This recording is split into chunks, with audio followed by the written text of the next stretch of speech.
다 함께 묵도하심으로 주일 예배 드리겠습니다.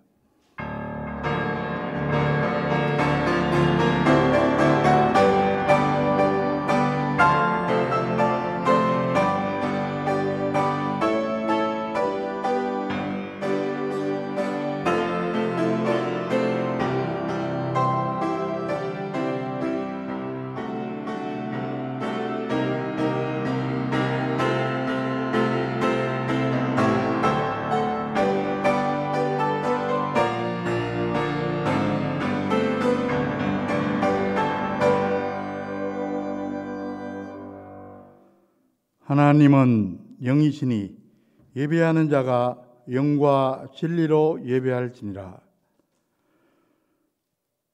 사랑과 은혜가 풍성하신 하나님 아버지, 부족한 저희들 지난 한 주간도 보호하여 주시고 오늘 이 시간 가정에서 현장에서 하나님의 집에 나와 예배 드리게 하심을 진심으로 감사드립니다.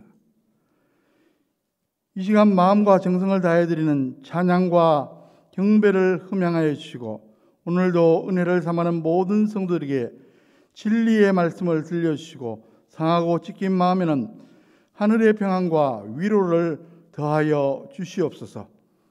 우리의 인생길에 들여와 있는 모든 두려움과 절망과 질병을 제거하여 주시옵소서. 주님의 능력의 말씀을 들을 때 우리의 지친 심령이 새로운 힘을 얻게 하여 주시옵소서. 예수 그리스도의 이름으로 간절히 기원하옵나이다. 아멘. 모두 일어나셔서 1장 찬송을 드리겠습니다.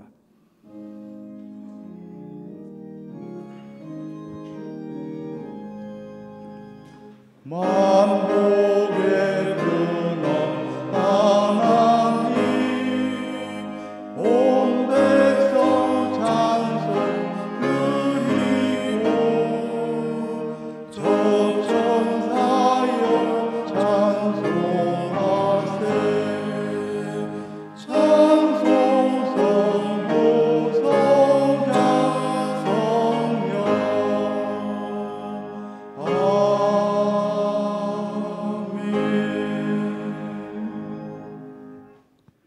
교독문은 제9번 시편 15편입니다. 함께 교독하시겠습니다. 여호와여, 주의 장막에 머무를 자 누구오며 주의 성산에 사는 자 누구오이까?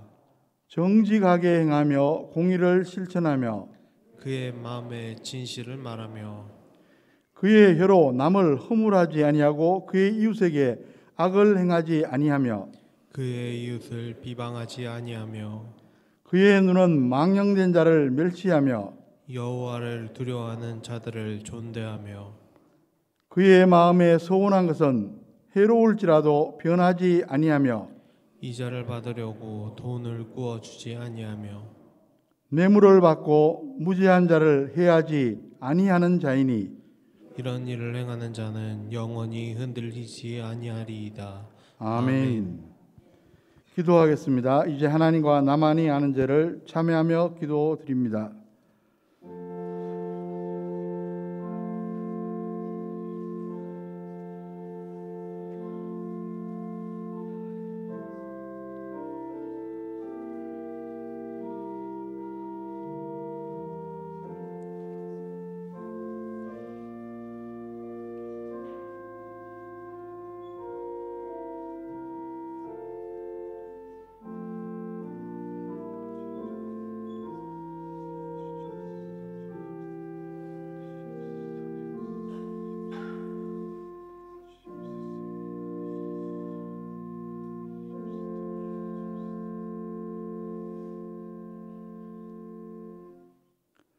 불꽃 같은 눈으로 사람의 마음과 생각을 감찰하시는 전능하신 하나님 아버지, 하나님 아버지 앞에서는 그 어떤 죄악이라도 우리가 숨길 수 없음을 아나이다. 하나님께서는 매일 매순간 부족한 저희들을 지켜주시고 모든 환경 속에서 능하신 손으로 이끌어 주셨습니다. 그러나 저희는 하나님께 받는 사랑과 은혜를 당연한 것인 줄로만 알고 감사하지 못했습니다.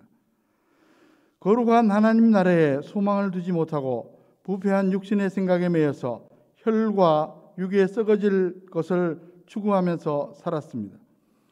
주님께 드려야 할 충성과 헌신을 외면한 채 세상 일에만 몰두하며 살았습니다. 내 이웃을 내 몸과 같이 사랑하라 하신 주님의 귀한 명령도 마음에 두지 못했습니다. 주님, 저희들은 내 자신을 부인해 본 적이 별로 없었습니다. 오히려 하나님의 뜻보다는 내 생각과 내 고집을 앞세우며 나 자신을 드러내기 바빴습니다. 저희들은 주님을 따르는 제자를 자처하면서도 십자가를 진 적도 없었습니다. 주님, 저희를 죄악의 수렁에서 건져주시고 하나님의 말씀에 순종하면서 의의 대로를 걸어가게 인도하여 주시옵소서. 예수 그리스도의 이름으로 이 참여하는 기도를 드리옵나이다. 아멘. 만일 우리가 우리 죄를 자백하면 그는 미쁘시고 의로우사 우리 죄를 사하시며 우리를 모든 불의에서 깨끗하게 하실 것이요 그런즉 누구든지 그리스도 안에 있으면 새로운 피조물이라 이전 것은 지나갔으니 보라 새 것이 되었도다. 아멘. 사도신경으로 신앙 고백하시겠습니다. 나는 전능하신 아버지 하나님 천지의 창조주를 믿습니다. 나는 그의 유일하신 아들 우리 주 예수 그리스도를 믿습니다. 그는 성령으로 잉태되어 동정녀 마리아에게서 나시고 본디오 빌라도에게 고난을 받아 십자가에 못 박혀 죽으시고 장사된 지 사흘 만에 죽은 자 가운데서 다시 살아나셨으며 하늘에 오르시어 전능하신 아버지 하나님 우편에 앉아 계시다가 거기로부터 살아있는 자와 죽은 자를 심판하러 오십니다. 나는 성령을 믿으며 거룩한 공교회와 성도의 교제와 죄를 용서받는 것과 몸의 부활과 영생을 믿습니다. 아멘. 다 자리에 앉으셔서 찬송가 67장 영광의 왕께 다 경배하며 찬송 드리겠습니다.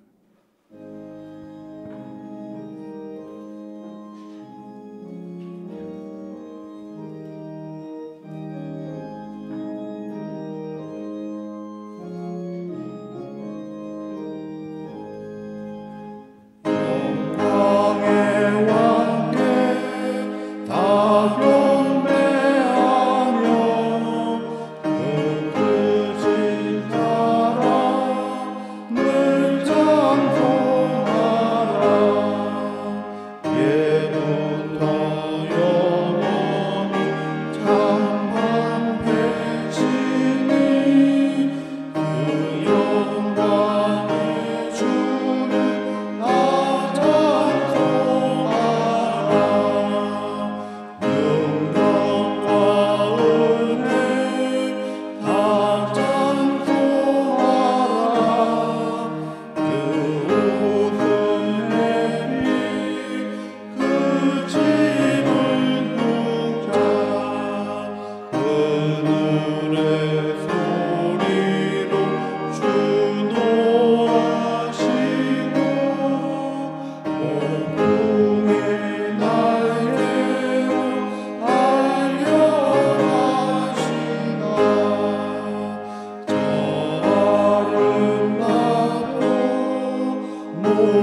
기도하겠습니다.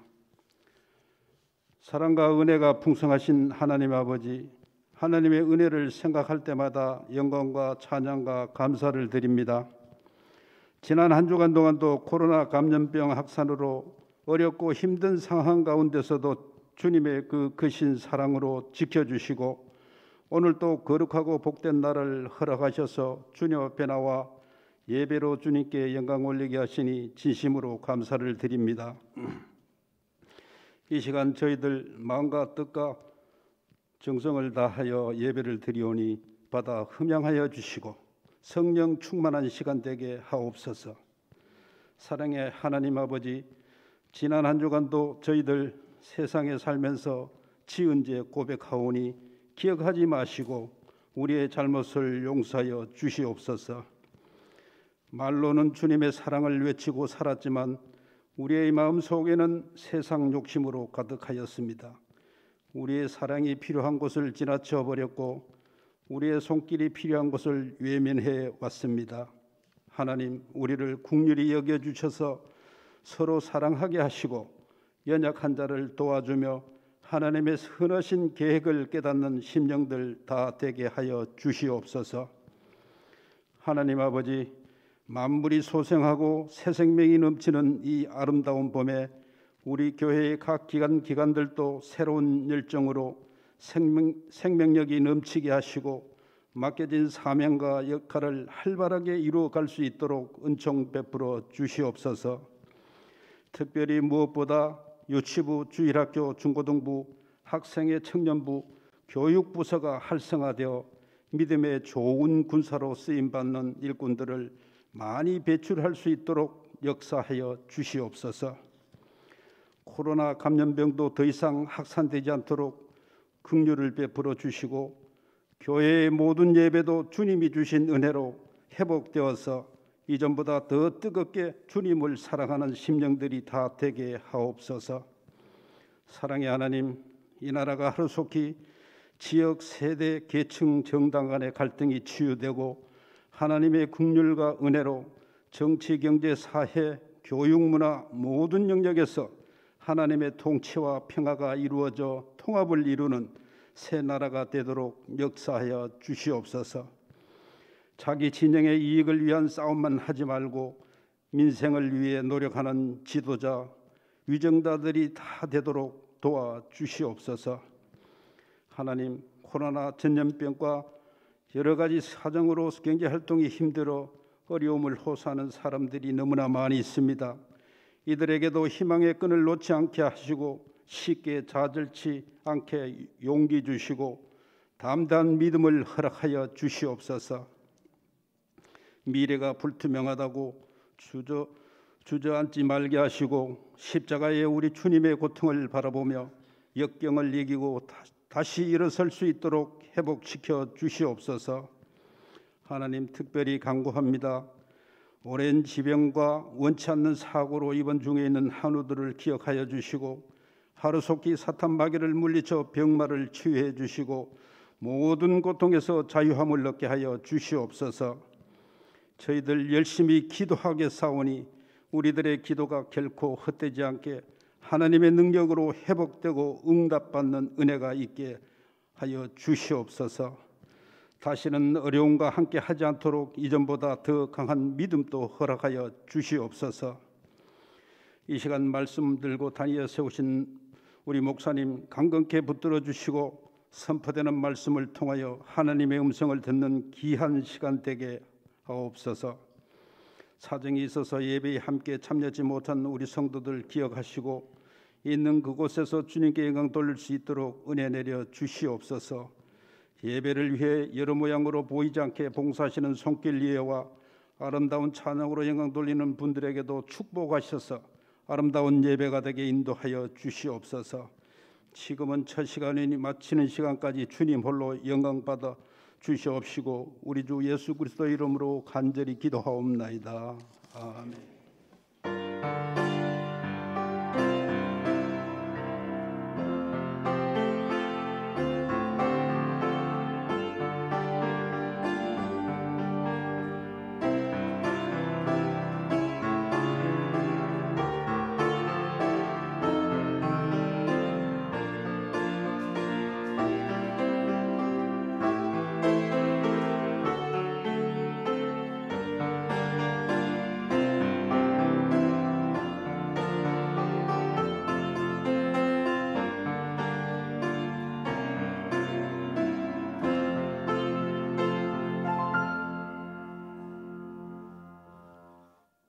오늘 우리에게 주신 하나님의 말씀은 신약 마태복음 14장 22절에서 32절까지 말씀입니다.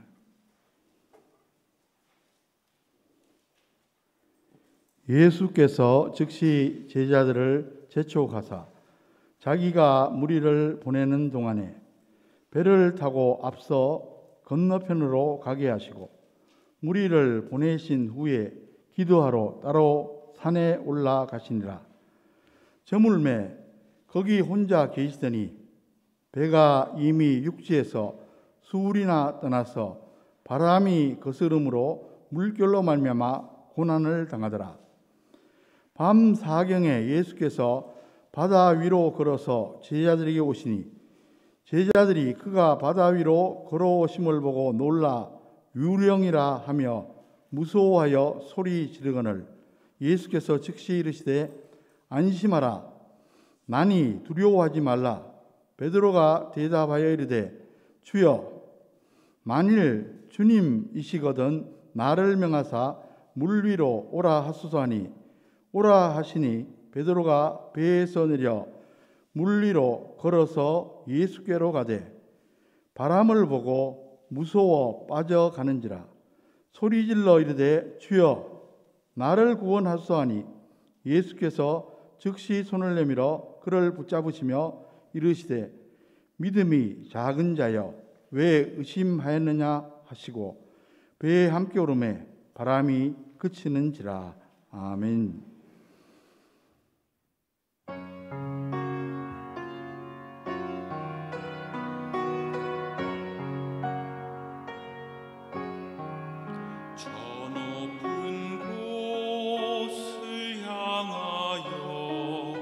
날마다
다시 한번 기도하겠습니다.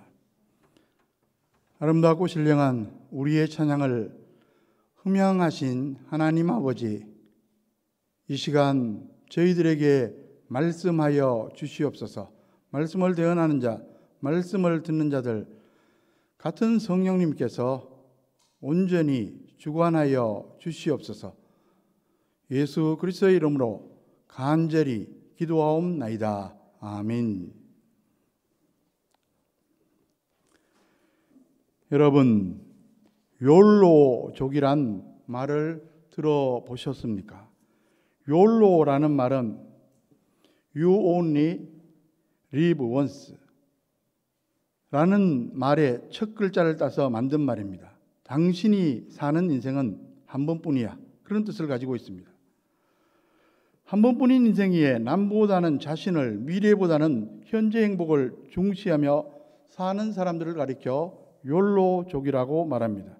이 말은 캐나다 출신의 힙합 가수 드레이크가 2011년에 발표하여 부른 더 모토라는 제목의 노래 속에 You only live once라는 가사가 있어 사람들에게 알려지기 시작했습니다. 한 번뿐인 인생을 즐기면서 살자는 이런 풍조는 요즘 20, 30대 젊은이들 사이에서 트렌드로 자리를 잡고 있습니다. 취업 포털 사람인의 20, 30대 성인 남녀 830명을 대상으로 욜로 라이프 스타일에 대한 생각을 조사한 결과 84.1%가 긍정적으로 생각한다고 대답했다고 합니다. 20, 30대 젊은이들 10명 가운데 8명 이상이 인생은 현재를 즐기며 오늘 행복하게 사는 것이야 라고 생각하고 있다는 겁니다. 젊은이들이 그렇게 생각하는 이유는 나중에 후회하지 않을 것 같아서, 자기 주도적인 삶을 살 수 있어서, 실용적인 생각인 것 같아서 라고 대답했다고 합니다. 젊은이들이 그렇게 생각하는 배경에는 경제 문제가 가장 큰 원인으로 꼽히고 있습니다. 경제가 어려워지면서 취업하기도 쉽지 않고 오늘 고생한다 하더라도 내일은 행복을 누릴 수 있는 날이 올 거라는 희망도 사라지고 말았습니다. 그래서 막연히 미래엔 행복이 올 거라는 뜬구름 같은 생각 대신에 오늘 내게 주어진 삶에서 구체적인 행복을 만들어 가야 한다고 생각한 것입니다. 물론 욜로족이 이기주의적으로 오늘만 즐기자라고 주장하는 것은 아닙니다. 책임감 없이 강조합니다. 오늘 내 행복을 즐기기 위해서는 오늘 내게 주어진 책임을 다해야 한다는 것에도 큰 강조점을 두고 있습니다. 거기서 나타난 부작용 가운데 하나는 결혼을 포기하는 겁니다. 결혼해서 가정을 꾸리면 책임져야 할 일도 많아지고 여러 가지 제약을 받기 때문에 결혼을 포기하고 자기 혼자 즐기며 살고 싶어 합니다. 물론 이런 현상이나 이런 생각들이 비단 오늘날에만 있었던 것은 아닙니다. 고대 로마 시대에도 그런 생각들이 있었다는 기록이 나와 있습니다. 그런데 오늘 우리 시대에 이런 현상들이 새롭게 조명되는 이유는 그것이 젊은이들을 중심으로 많은 사람들의 생각이 그렇게 흘러가고 있기 때문입니다. 여러분, 우리가 그리스도인으로 살아간다는 것도 마찬가지입니다. 욜로족처럼 우리의 개인적인 만족이나 행복만을 위해서 신앙생활한 것은 어쩌면 초보 신앙과 다르지 않습니다. 우리가 진정 성숙한 그리스도인으로 살기 위해서는 우리의 삶과 우리의 어깨에 지어진 십자가를 지고 주님을 따라가야 합니다. 예수님께서 우리에게 말씀하십니다. 아무든지 나를 따라오려거든 자기를 부인하고 날마다 자기 십자가를 지고 나를 따를 것이니라. 여러분, 우리 인생을 가리켜 흔히 바다를 항해하는 것으로 비유합니다. 바다에는 늘에 파도가 있기 마련입니다. 파도가 없는 바다는 없습니다. 파도에 크고 작고 그 크기에 차이가 있을 뿐입니다. 잠시 잔잔해졌다가도 금세 파도가 밀려옵니다. 여러분, 인생 항해는 크고 작은 파도가 있는 바다를 건너가는 것입니다. 바다는 세상을, 그리고 파도는 세상에서 겪는 고난을 상징합니다. 파도가 없는 바다가 없는 것처럼 고난이 없는 인생은 존재하지 않습니다. 하나님을 믿는데도 그렇습니까? 네, 그렇습니다. 천국에 들어가기 전까지 세상에 살 동안에는 그럴 수밖에 없습니다. 경우에 따라서는 믿는 성도들이 오히려 더 많은 고난과 핍박을 당할 수도 있습니다. 그러면 신앙생활을 잘하면 고난이 없어집니까? 그렇게 생각하신다면 그것도 잘못된 생각입니다. 신자이든 불신자이든 그리고 신앙생활을 잘하든 못하든 고난이 없는 인생은 단 한 명도 없습니다. 고난의 종류와 정도의 차이가 있을 뿐입니다.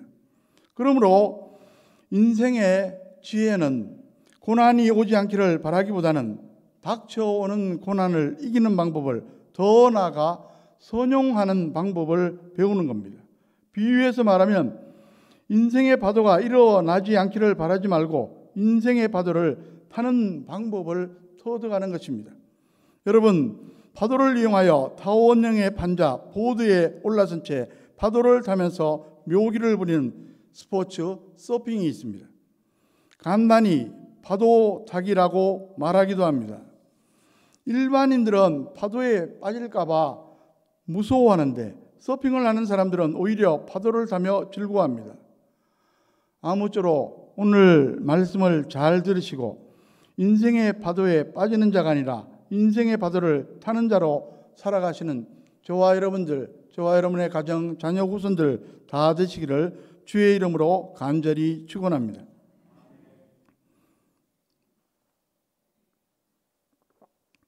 오늘 본문은 예수님의 공생애 중에 있었던 사건의 기록입니다. 바로 앞 문단을 보시면 오병이어의 이적이 나옵니다. 예수님께 모여든 큰 무리를 떡 5개와 물고기 2마리로 5,000명이 넘는 무리를 배불리 먹이신 놀라운 사건입니다. 백성들은 그 이적을 보고 흥분했습니다. 기다리고 기다리는 메시아가 나타났다고 생각했습니다. 물론 예수님은 메시아, 즉 구세주 되십니다. 그러나 그 당시 이스라엘 백성들의 메시아관이 왜곡되어 있었습니다. 로마 제국의 압제에서 해방시켜 민생고를 해결해 주는 메시아, 즉 정치적인 메시아를 기대하고 있었던 것입니다. 그러나 예수님은 십자가 대속을 통해 인류를 죄와 영원한 사망에서 구원하러 오신 영적인 메시아이십니다. 그런데 백성들이 오병이어의 이적을 보고 흥분해서 예수님을 왕으로 추대하려고 야단입니다.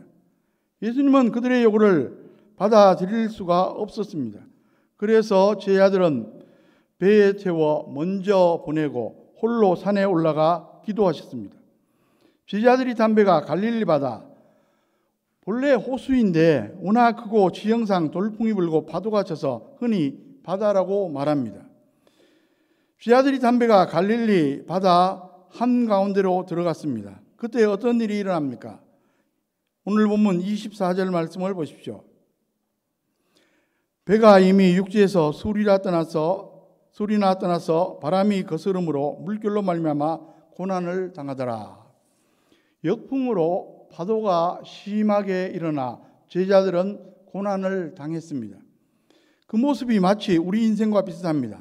때때로 불어닥치는 바람으로 파도가 일듯이 시시때때로 고난이 닥칩니다. 그런데 동일한 고난이 닥쳐와도 사람마다 반응이 다릅니다. 어떤 사람은 당당히 극복하고 승리합니다. 반면에 어떤 사람은 고난에 굴복하고 패배합니다. 오늘 본문을 보시면 파도 가운데 베드로가 어떻게 반응하는지 잘 나타나 있습니다. 두 가지 모습이 나타납니다. 파도를 타는 자의 모습, 그리고 파도에 빠지는 자의 모습입니다. 이 둘을 비교해 보면서 저와 여러분들은 파도를 타는 자로 살아가는 방법을 배우시기 바랍니다. 25절 말씀을 보십시오.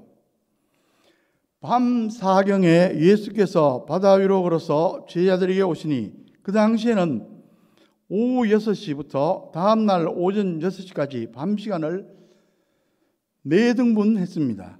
12시간이니까 3시간씩 나누어서 오후 6시부터 9시까지 제1경, 오후 9시부터 자정까지 제2경, 그러니까 제4경은 새벽 3시부터 6시 사이로 가장 컴컴한 시각입니다. 제자들은 바다로 인해 한참 동안 고난을 당하고 있었습니다. 그때 놀라운 일이 일어납니다. 예수님께서 물 위로 걸어오신 겁니다. 상상조차 할 수 없는 놀라운 일이 벌어졌으니 제자들은 당연히 놀랐고 유령으로 착각할 정도였습니다. 그러자 예수님이 뭐라고 말씀하셨습니까? 27절 말씀을 보십시오. 예수께서 즉시 이르시되 안심하라, 많이 두려워하지 말라. 여기서 우리는 무엇을 알 수가 있습니까? 예수님은 파도 때문에 고난당하는 제자들을 방치하지 않으셨다는 사실입니다. 파도 자체를 없애 주시지는 않지만 파도로 고난당하는 그들을 찾아오시고 함께해 주셨습니다. 그렇습니다. 하나님은 믿는 성도들에게 고난을 면제해 주시지는 않지만 고난 가운데 함께해 주십니다. 보호해 주시고 승리할 수 있도록 도와주십니다. 예수님이 친히 공생의 기한 중에 말씀하셨습니다. 요한복음 16장 33절에 이것을 너희에게 이르는 것은 너희로 내 안에서 평안을 누리게 하려 함이라. 세상에서는 너희가 환난을 당하나 담대하라, 내가 세상을 이기었노라. 세상에서는 부득이 환난, 즉 고난을 당하지만 승리하신 예수님이 함께해 주시니까 두려워하지 말고 평안을 누리라는 말씀입니다. 그러니까 여러분, 무슨 말씀입니까? 고난이 닥쳐와도 괜찮다는 겁니다. 중요한 것은 전능자 하나님의 약속을 믿고 나아가는 것입니다. 그러면 결국 승리합니다. 비유하면 믿음만 있으면 얼마든지 파도에 빠지지 않고 파도를 탈 수가 있다는 겁니다. 28절, 29절 말씀을 보면 베드로가 예수님을 알아보고 신기하며 자기도 바다 위로 걷게 해달라고 요청합니다. 그런데 정말 그렇게 되었습니다. 28절, 29절 말씀을 보십시오.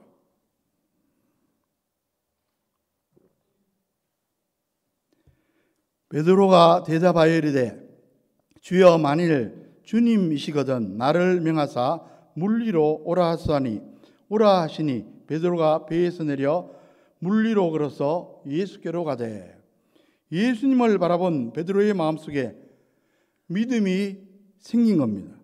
믿음의 여러 차원이 있는데 우리 삶 속에서 능력으로 나타나는 것은 신뢰의 믿음입니다. 이 믿음을 가지고 예수님의 말씀에 순종할 때 놀라운 기적이 현장에서 일어났습니다. 베드로가 배에서 내려 바다 위를 저벅저벅 걸어가는 겁니다. 믿음을 가지고 예수님 말씀에 순종하면 이렇게 기적의 역사도 일어납니다. 제가 자주 강조해서 말씀드리는 말이 있습니다. 하나님은 사람 차별 안 하시지만 믿음 차별하신다. 인생 살다 고난을 만나면 평소 자랑하던 인간 조건도 별게 아님을 알 수가 있습니다. 갈릴리 바다의 풍랑이 심하게 일어나니까 베테랑 어부 베드로나 세리를 하던 마태나 마찬가지입니다. 그러니까 하나님 앞에서는 믿음의 크기가 인생의 크기입니다. 인생의 가장 큰 자산은 믿음입니다. 신약 마가복음 2장을 보면 예수님이 가버나움의 한 집에 들어가셨습니다. 그러자 그 소문이 사방에 퍼졌습니다. 마가복음 1장을 보면 예수님이 각종 병자들을 고쳐주시고 특별히 당시 불치병으로 알고 있던 나병 환자도 치유해 주셨습니다. 그러니 소문이 급속도로 퍼질 수밖에 없었습니다. 많은 사람들이 몰려갑니다. 한편 꼼짝 못하고 누워있는 한 중풍병자가 있었습니다. 예수님의 소문을 듣고 꼭 만나고 싶었지만 혼자서는 갈 수 없는 형편입니다. 다행히 4사람이 그를 침상에 누인 채 데려갑니다. 그런데 사람들이 얼마나 많이 몰려들었는지 문 앞을 가로막고 있는 겁니다. 도저히 예수님에게로 들어갈 수가 없었습니다. 하지만 중풍병자와 4사람은 포기하지 않고 지붕으로 올라갑니다. 지붕으로 올라가서 기와를 걷어내고 중풍병자를 침상째에 내립니다. 예수님께서 항상 말씀을 가르치고 있는데, 한창 말씀을 가르치고 있는데 그 한가운데로 침상이 내려오니 기겁을 할 일입니다. 무례하기 짝이 없는 일입니다. 그러나 성경은 예수님의 반응을 어떻게 묘사하고 있습니까? 마가복음 2장 5절 상반절에 예수께서 그들의 믿음을 보시고 그들의 행동을 통해 마음속에 믿음을 보셨다는 건데, 화를 내기는커녕 오히려 기뻐하셨음을 암시합니다. 그래서 결국 중풍병자에게 큰 은혜를 베풀어 주셨습니다. 저와 여러분들도 마찬가지입니다. 정말 예수님이 기뻐하시는 사람이 되고 싶으십니까? 그러면 무엇보다 마음속의 믿음을 잘 가꾸시기 바랍니다. 그래서 그 믿음 때문에 예수님께서 주목하여 보시고 큰 은혜를 베풀어 주시는 축복을 경험하시기를 주의 이름으로 간절히 축원합니다. 한국교회 최봉석 목사님의 이야기입니다. 그분은 별명이 최건능으로, 그리고 예수천당으로 더 잘 알려져 있습니다. 일제강점기에 복음 전도자로 귀하게 쓰임을 받았던 분입니다.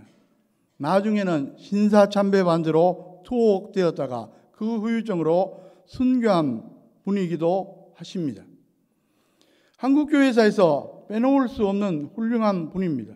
그가 만학도로 평양신학교에 다닐 때 일입니다. 교회에서는 조사, 현 전도사로 사역하고 있었습니다. 그런데 졸업 시기가 훨씬 지났는데도 졸업을 못했습니다. 교인들이 수군거리기 시작했습니다. 고민이 되었습니다. 아무래도 안 되겠다 싶어서 어느 날 교무실로 찾아갑니다. 마침 교수회의 중이라 교수들이 모두 모여 있었습니다. 그럼 말씀드릴 게 있다며 먼저 기도해도 되겠느냐 물었습니다. 당연히 허락을 받았고 그는 이렇게 간절히 기도했습니다. 하나님 아버지 감사합니다. 부족한 죄인을 불러서 예수 믿게 하시고 또 신학교에 와서 공부하게 하시고 또 목사 되게 하시니 감사합니다. 공부만 잘해야 목사가 됩니까? 하나님의 종은 열심히 기도하고 전도해야 하는데 저는 기도하고 전도한다고 공부를 못했습니다. 그러나 교수님들이 나에게 졸업장을 주어 나도 목사 될 수 있도록 길을 열어 주시옵소서. 주실 줄 믿고 감사하며 예수님의 이름으로 기도합니다. 아멘. 하도 간절히 기도하는 바람에 교수들도 덩달아 아멘하고 화답했습니다. 기도를 마친 최봉석은 사무엘 마벳 교장에게 졸업장을 달라고 요청합니다. 교장은 정색을 하며 안 됩니다. 1년도 공부해야 합니다. 라고 하는 것입니다. 그러자 최봉석은 조금 전에 제 기도에 모두 아멘 하지 않았습니까? 신학교 교수님들이 하나님과 약속한 것을 어기면 어떻게 됩니까? 그 말에 당황한 교장은 하는 수 없이 그의 믿음을 보고 졸업장을 주었다고 합니다. 그 목사 안수를 받고 더욱더 열심히 사역을 하게 되었습니다. 부디 저와 여러분들도 어떤 상황에 처해도 담대한 믿음으로 대처하시기 바랍니다. 그리고 그 큰 믿음으로 기도함으로 꼭 응답받고 승리하시기를 주의 이름으로 간절히 축원합니다. 그런데 오늘 본문에 풍랑이 있는 바다 위를 걸어가던 베드로가 잠시 후에 어떻게 됩니까? 한눈을 팔고 바람을 보는 순간 두려운 마음이 생겼습니다.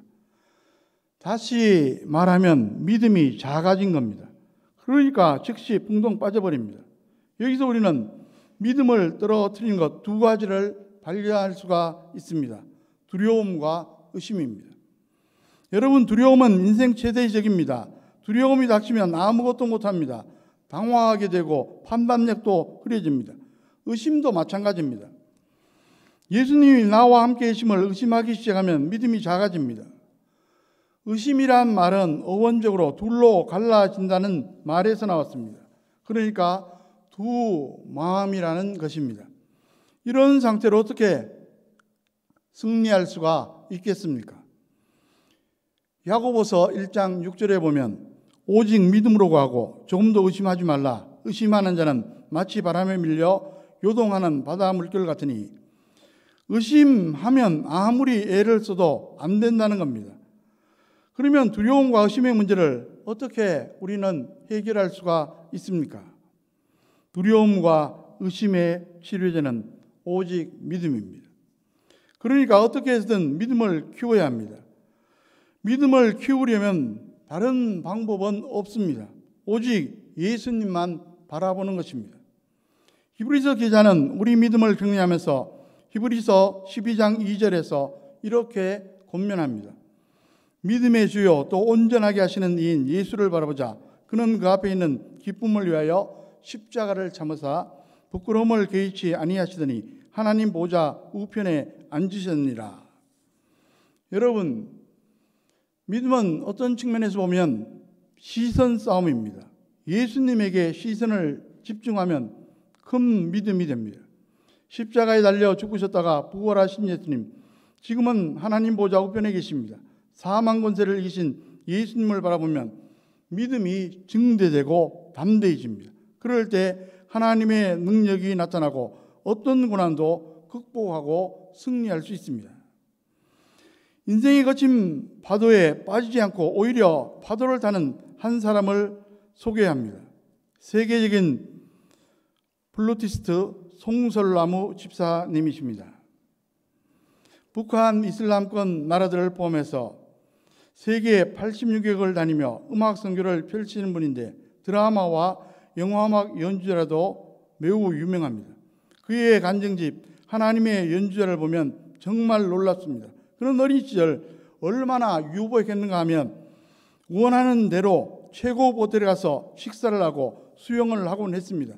그런데 아버지의 회사가 부도가 나서 빚쟁이들에게 시달리다 야반도주하듯 미국으로 떠났습니다. 한국에서 꼴찌하던 그는 6학년 나이에 4학년에 들어갔습니다. 그리고 학교에서 왕따를 당합니다. 체구가 작은 동해안이다 공부도 잘못하고 가난해서 행색도 초라했기 때문입니다. 학교에서 아이들의 왕따를 피할 곳은 오직 화장실이었습니다. 하루는 변기에 쭈그리고 앉아 하나님께 따졌습니다. 하나님, 왜 제가 미국에 와서 이런 고통을 당해야 하나요? 그때 하나님께서 마음속에 이런 말씀을 주셨습니다. 내가 내 친구 해주면 되잖아. 그 말씀을 듣고 위로가 됐지만 너무 서러워서 오는데 그때 어디선가 플루트 소리가 들려왔습니다. 한국에서 몇 달 배운 게 전부였는데 무척 반가웠습니다. 그 소리를 따라 밴드부실에 갔고 그것이 시작이었습니다. 얼마 지나 줄리어드 프리스쿨에 가고 싶었습니다. 시험을 치르겠다고 말하니까 어머니와 누나가 혼을 냅니다. 돈이 없어서 레슨도 못 받는데 정신이 없다는 것입니다. 그러나 당당히 합격합니다. 장학금까지 받으면서 말입니다. 그는 신체 조건도 악조건입니다. 심한 천식 환자입니다. 의사는 플루트 연주를 멈추고 유향이나 하라고 권면합니다. 하지만 그는 변형한 몸이지만 하나님의 손에 붙잡혀 전 세계를 다니며 연주회도 하고 복음도 전합니다. 그는 세계 최고의 무대이든 빈민촌에서든 오직 하나님만 바라보며 오늘도 인생의 거친 파도를 타고 있습니다. 본문 30절 말씀을 보십시오.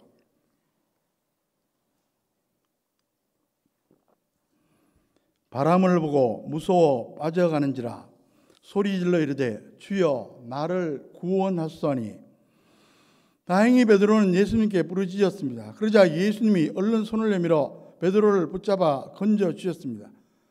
31절 32절 말씀을 보십시오. 예수께서 즉시 손을 내밀어 그를 붙잡으시며 이르시되 믿음이 작은 자여 왜 의심하였느냐 하시고 배에 함께 오르매 바람이 그치는지라. 천만 다행입니다. 우리가 파도를 타야 하지만 혹시 파도에 빠져도 절망하지는 마시기 바랍니다. 이미 우리를 구원하시고 하나님의 자녀가 삼으셨기에 우리가 기도로 도움을 요청하면 얼마든지 도와주십니다. 그리고 그 이전에 우리를 살펴보고 계십니다. 그러다가 여차하면 우리를 붙잡아 주시고 건져 주십니다. 시편 34편은 다윗의 시편으로 숱한 고난 가운데 하나님의 도우심을 많이 받았던 경험에서 나온 다윗의 고백입니다. 시편 34편 15절에 보면 여호와의 눈은 의인을 향하시고 그의 귀는 그들의 부르짖음에 기울이시는도다. 한 절을 건너서 시편 34편 17절을 보면 의인이 부르짖음에 여호와께서 들으시고 그들의 모든 환난에서 건지셨도다. 하나님의 눈과 귀는 의인법으로 감찰하시고 보호하시는 능력과 사랑을 의미합니다. 기도하면 들어주십니다. 그리고 고난에서 건져주십니다. 그런데 오늘 본문에서 예수님께서는 물에 빠져가는 베드로를 건져주신 후에 이렇게 말씀하십니다. 믿음이 작은 자여 왜 의심하였느냐. 이 말씀은 베드로가 물에 빠지지 않을 수도 있었다는 사실을 전제로 한 말씀입니다.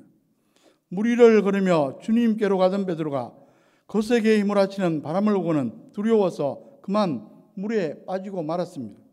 만일 베드로가 바람을 바라보지 않고 주님만 바라보고 갔더라면 그는 물에 빠지지 않고 주님 계신 곳까지 갈 수가 있었을 겁니다.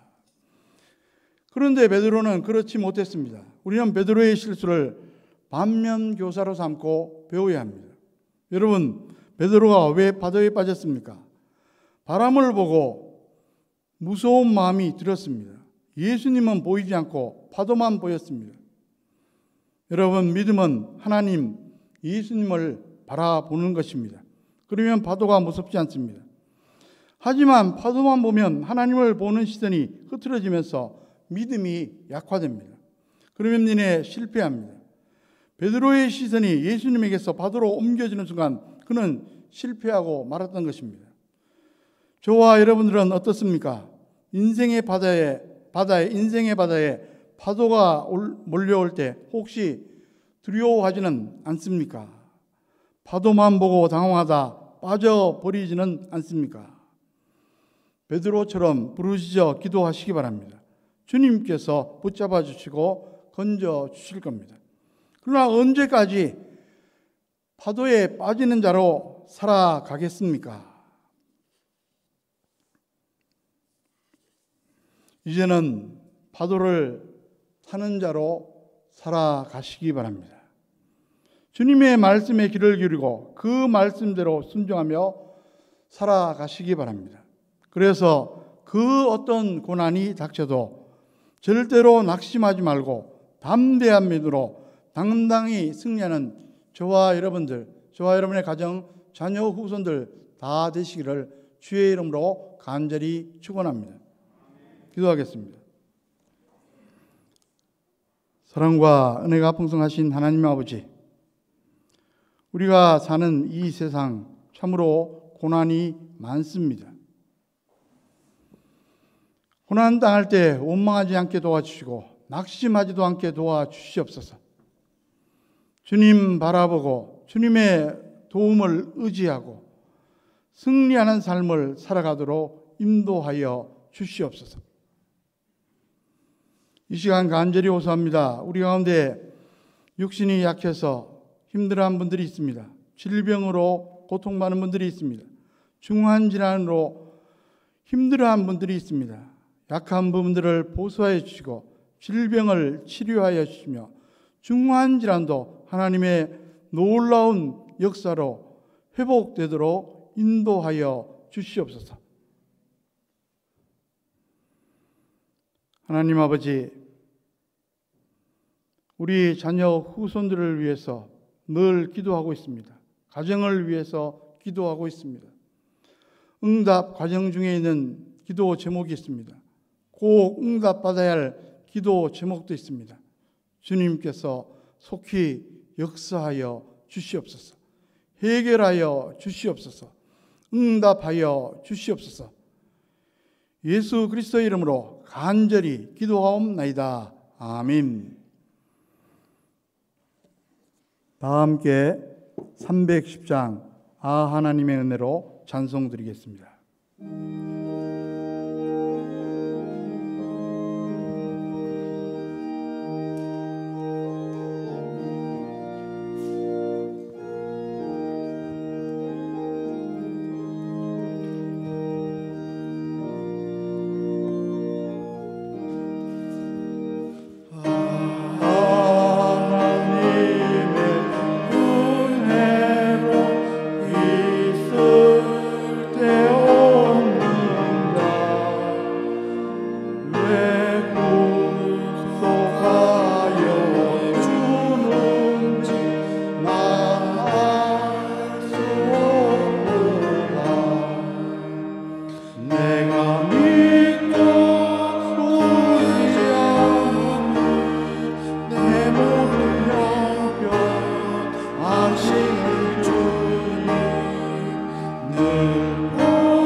모두 일어나셔서 봉헌하시겠습니다.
온 인류의 역사를 주관하시며 우리 한 사람 한 사람 생사복을 구체적으로 주관하시는 전능하신 하나님 아버지, 지난 한 주간도 우리의 삶을 인도하시고 오늘 이렇게 가정에서 현장에서 예배당에서 예배드리게 하시니 진심으로 감사드립니다. 하나님의 크고 놀라우신 은혜에 감사해서 정성껏 준비한 봉헌 예물을 가지고 나왔습니다. 주일 헌금을 드렸습니다. 범사에 하나님의 주인 되심을 인정하는 마음으로 열애 하나 구별해서 11종금을 드렸습니다. 여러 가지 제목을 가지고 감사헌금을 드렸습니다. 선교 비전 헌금도 드렸습니다. 이 모든 봉헌 예물과 함께 우리의 마음도 연락하여 주시옵소서. 우리의 경제 생활이 속히 회복되도록 인도하여 주시고 우리의 경제 환경도 회복되도록 주님께서 특별한 역사 이루어 주시옵소서. 오늘도 우리와 함께 예배드리고 싶지만 여러 가지 사정으로 함께하지 못하는 분들이 있습니다. 병원에 입원해 있기 때문에, 출장 중에 있기 때문에, 군문에 있기 때문에 어느 곳에 어느 형편에 있든지 간에 주님께서 동행하시고 위로하시고 회복되도록 역사하여 주시옵소서. 이 시간 이제 4달 가정의 달을 앞두고 간절히 기도합니다. 우리 어린 심령들, 체중 있는 심령들, 유치부, 아동부, 중고등부, 청년부, 다음 세대 귀한 생명들 주님께서 눈동자와 같이 보호해 주시고 지혜와 명철도 허락하여 주시고 주님의 특별한 인도로 불확실하고 험한 세상이지만 잘 감당하고 또 귀하게 쓰임받는 축복도 누릴 수 있도록 인도하여 주시옵소서. 학교의 환경도 주장하여 주시고 또 학습하는 모든 분에 하나님께서 지혜도 허락하여 주시옵소서. 예수 그리스도의 이름으로 간절히 축복하며 기도하옵나이다. 아멘.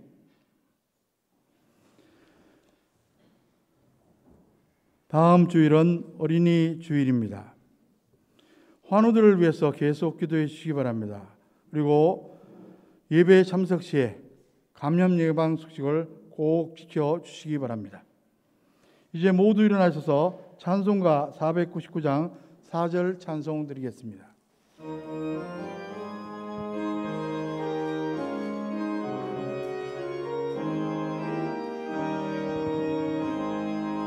온전함아 승리의 그날에 영광과 찬송 주께 드리네. 속죄함이 너 구원받았으니 기쁘게 할렐루야 부르세. 큰 권세 주께 있으니 큰 권세 주께 있으니 너는 가서 주의 복 전하라. 주가 너 항상 지키리라.